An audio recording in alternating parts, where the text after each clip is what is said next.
Hello friends, तो आज के हम वीडियो में पढ़ेंगे current carrying circular loop as a magnetic dipole. Meaning क्या है कि हम पढ़ने वाले हैं कि सर्कुलर लूप को हम मैग्नेटिक डायपोल की तरह कैसे ट्रीट कर सकते हैं। बेसिकली मैग्नेटिक डायपोल क्या होता है? मैग्नेटिक डायपोल में हम बात करते हैं कि एक मैग्नेट है, उसको एक नॉर्थ पोल होगा, एक साउथ पोल होगा, ये हो जाता है मैग्नेटिक डायपोल। लेकिन अगर मैं इसकी जगह क्या करूँ, एक सर्कुलर लूप को रख दूँ, current carrying circular loop, current carrying circular loop, तो आपको पता है कि अगर इस लूप को मैंने रख दिया तो इसमें क्या होगा, मैग्नेटिक फील्ड जनरेट होंगी। और इस मैग्नेटिक फील्ड की डायरेक्शन, ये वाला पीछे वाला पार्ट, ये आपको पीछे वाला पार्ट है लूप का डॉटेड वाला, और ये वाला आगे वाला पार्ट है। तो मैग्नेटिक फील्ड कैसी होंगी, इधर से इधर, इस तरीके से। तो क्या मैं इस लूप को ऐसे मैग्नेटिक डायपोल बोल सकता हूँ? जी हाँ, बोल सकते हैं, बिल्कुल बोल सकते हैं।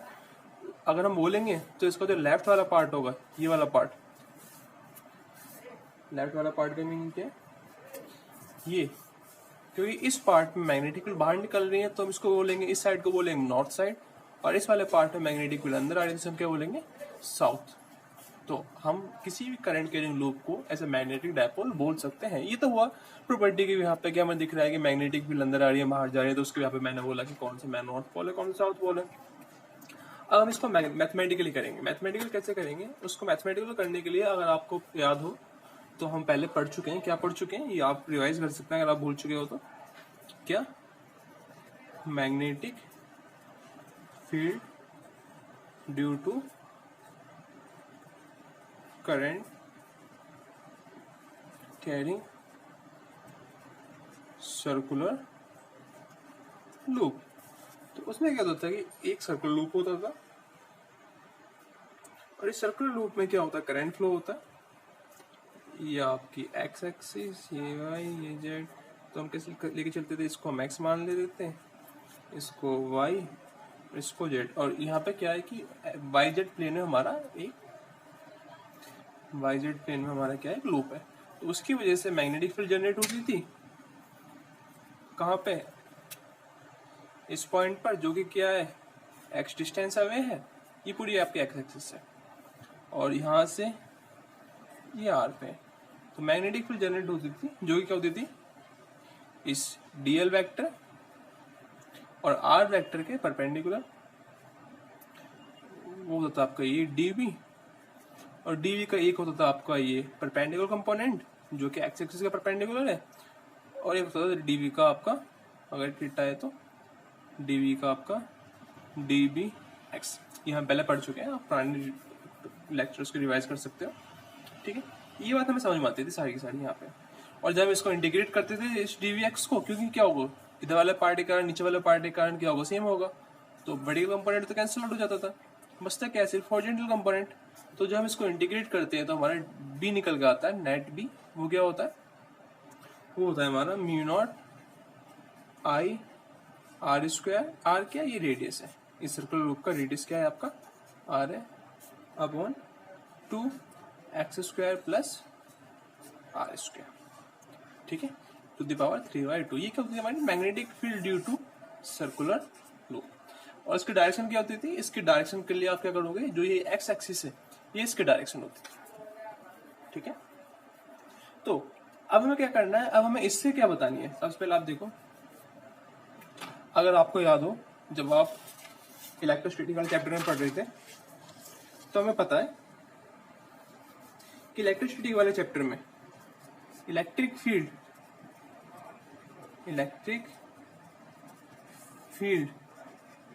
Due to dipole at axial point कितनी होती थी, वो होती थी हमारी 2p। p क्या होता है आपका इलेक्ट्रिक डाइपोल का मैग्नीट्यूड, 4πε0 x क्यूब। ठीक है, ये क्या होता था आपका, ये होता था आपका किसी भी इलेक्ट्रिक डायपोल, कुछ ऐसा एक डायपोल है आपका जहाँ पे पॉजिटिव है नेगेटिव है, और x डिस्टेंस अवे, उसके एक्सियल पॉइंट पर ही, एक्सियल पॉइंट पर कितनी इलेक्ट्रिक फील्ड होगी।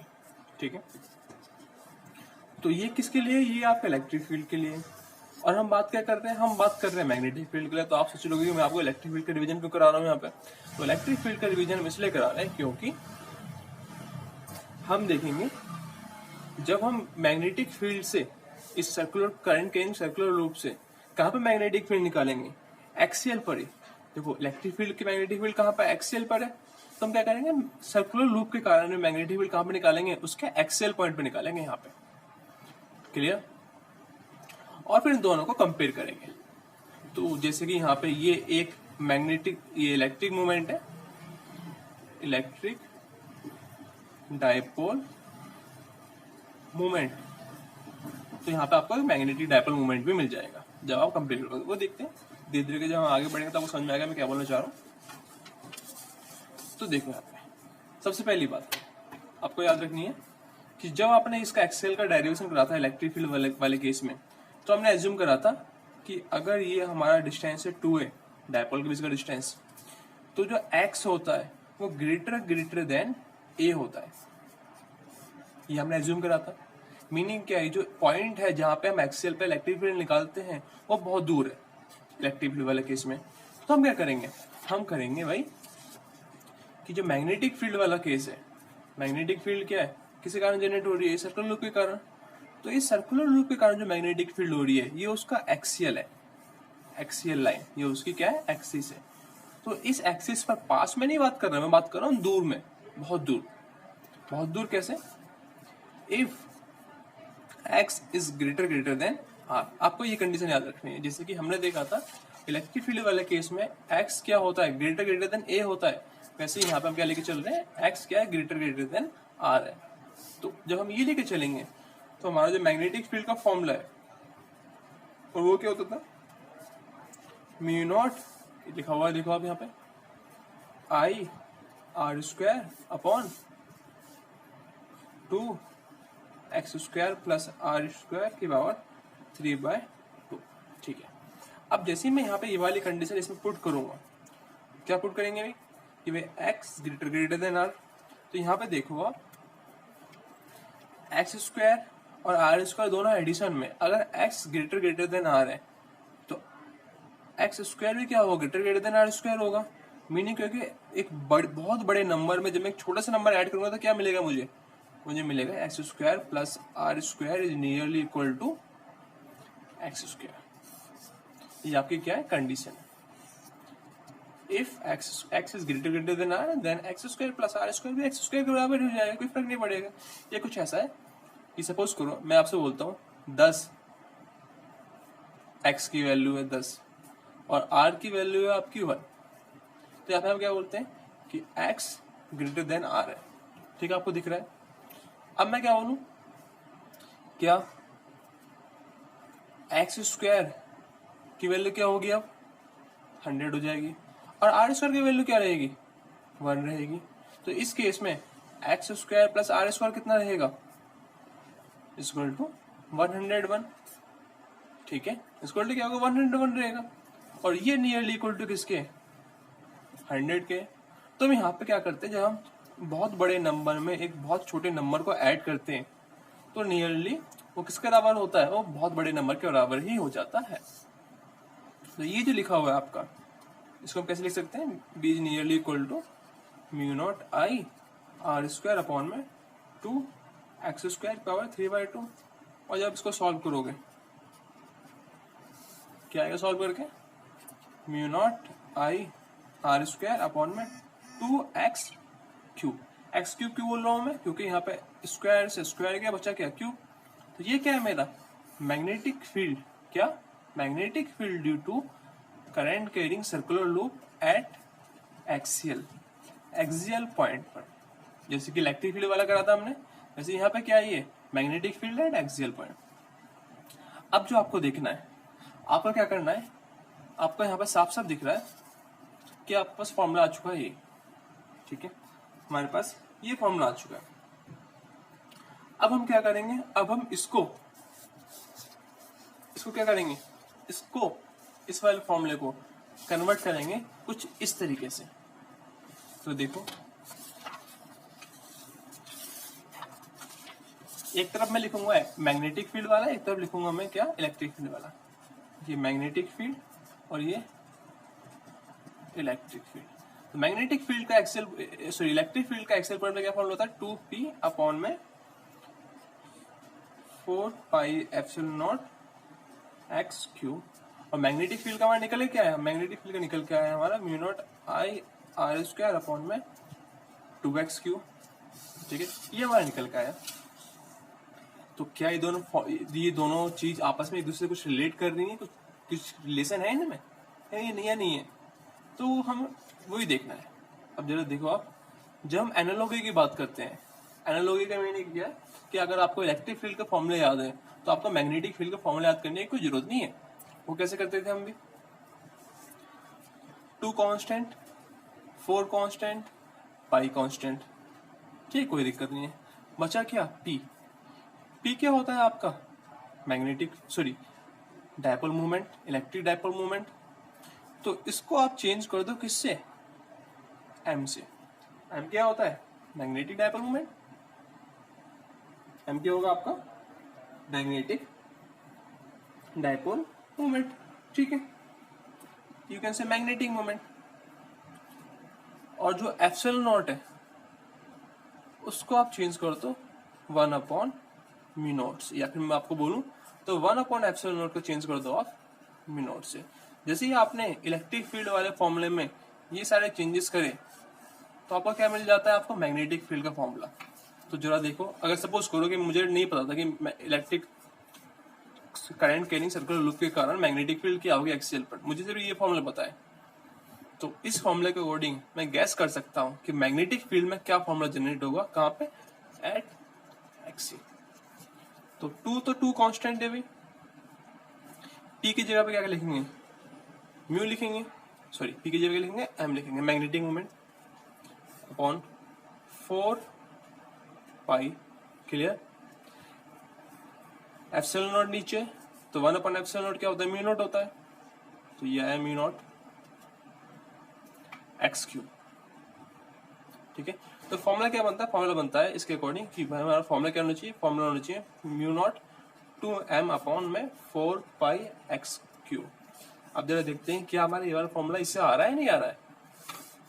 हमारा मैग्नेटिक फील्ड का फॉर्मूला है ये, और आना क्या चाहिए, कुछ ऐसा आना चाहिए। तो देखते हैं। अब जरा देखो, यहाँ पे म्यू नॉट है, 2 है, एक्स क्यूब है, यहाँ पे आई है, यहाँ पे आर स्क्वायर है, और हमें चाहिए क्या, मैग्नेटिक मोमेंट एम। और हमें पता है कि मैग्नेटिक मोमेंट जो एम होता है वो क्या होता है, वो होता है हमारा आई मल्टीप्लाई में एरिया। एरिया किसका, लूप का एरिया। तो देखो म्यू नॉट तो म्यू नॉट हुआ आई। अब मुझे पता है कि इस लूप का एरिया क्या है, इस लूप का एरिया है भाई पाई आर स्क्वायर। ठीक है, और यहाँ पे मेरे पास आर स्क्वायर पहले से ही है और मुझे जरूरत है एरिया की। तो मैं क्या करूंगा, आर स्क्वायर पाई का मल्टीप्लाई ऊपर भी और पाई का मल्टीप्लाई नीचे भी कर दिया। ठीक है, अब क्या होगा, mu naught pi R square क्या हो जाएगा, आपका एरिया हो जाएगा, एरिया।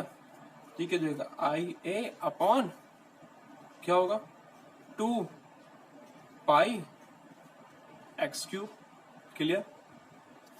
और ये आई मल्टीप्लाई में ये क्या होगा आपका, magnetic moment, mu naught M upon में 2 पाई एक्स क्यूब। तो ये क्या है हमारा, magnetic moment magnetic field due to current carrying circular loop at axial.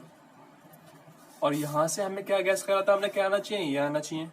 तो देखो आप, इन दोनों में डिफरेंस है नहीं है, क्यों नहीं है, क्योंकि अगर आप ऊपर एक 2 से मल्टीप्लाई कर दो और नीचे 2 से मल्टीप्लाई कर दो तो ये फॉर्मूला क्या बन जाता है, फॉर्मूला बन जाता है आपका म्यू नॉट 2m अपॉन में 4 पाई एक्स क्यूब, जो कि सेम है।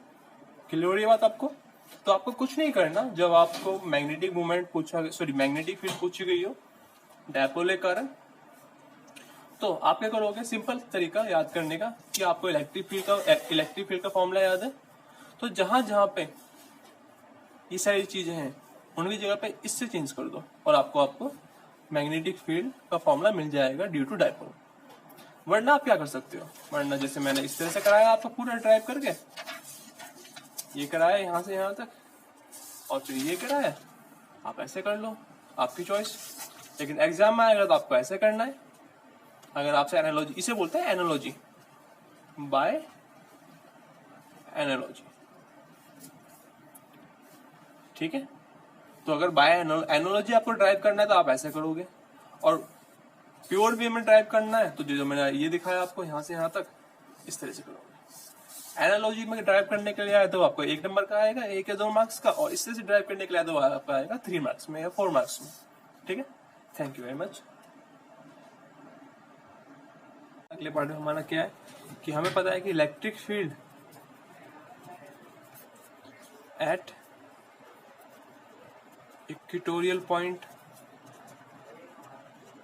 ऑफ डाइपोल, वो कितनी होती थी भाई डाइपोल के कारण, P अपॉन में 4 pi epsilon not x cube, ठीक है। इस डाइपोल में ये नेगेटिव ये पॉजिटिव, तो इस प्लेन में कहीं पे भी अगर आपसे पूछा गया हो कि भाई इलेक्ट्रिक फील्ड बताओ तो आप कैसे बताओगे, ऐसे बताओगे। लेकिन अब मैं वो आपसे बोलूं कि ये जो सर्कुलर लूप है, इस सर्कुलर लूप में अभी क्या कर रहा था हमने, एक्सेल वाले पे बात करी, अब हम बात कर रहे हैं इसी प्लेन में, जिस प्लेन में सर्कुलर लूप है उसी प्लेन में कहीं पर भी अगर आपसे कोई पूछे क्या कि बताओ मैग्नेटिक फील्ड बताओ, तो आप कैसे बताओगे। उसके लिए डेरिवेशन नहीं है, उसके लिए हम सीधा क्या करते हैं, एनालॉजी यूज करते हैं। तो अगर आपको इलेक्ट्रिक फील्ड बताया, क्या करोगे, मैग्नेटिक फील्ड करोगे। मैग्नेटिक फील्ड कैसे करोगे, B = P की जगह पे M, देखो यहाँ पे बताया मैंने आपको, P की जगह पे M, P की जगह पे M करा, अपॉन 4 कांस्टेंट है, पाई कांस्टेंट है, एप्सिलॉन नॉट 1/ε0 जब क्या करेंगे, म्यू नॉट करेंगे। तो एप्सिलॉन नॉट नीचे क्या कर सकते हैं, म्यू नॉट कम कर सकते हैं ऊपर एक्स क्यूब का, एक्स क्यूब। तो ये क्या बन गया हमारा, magnetic field in plane of loop. Clear, thank you very much.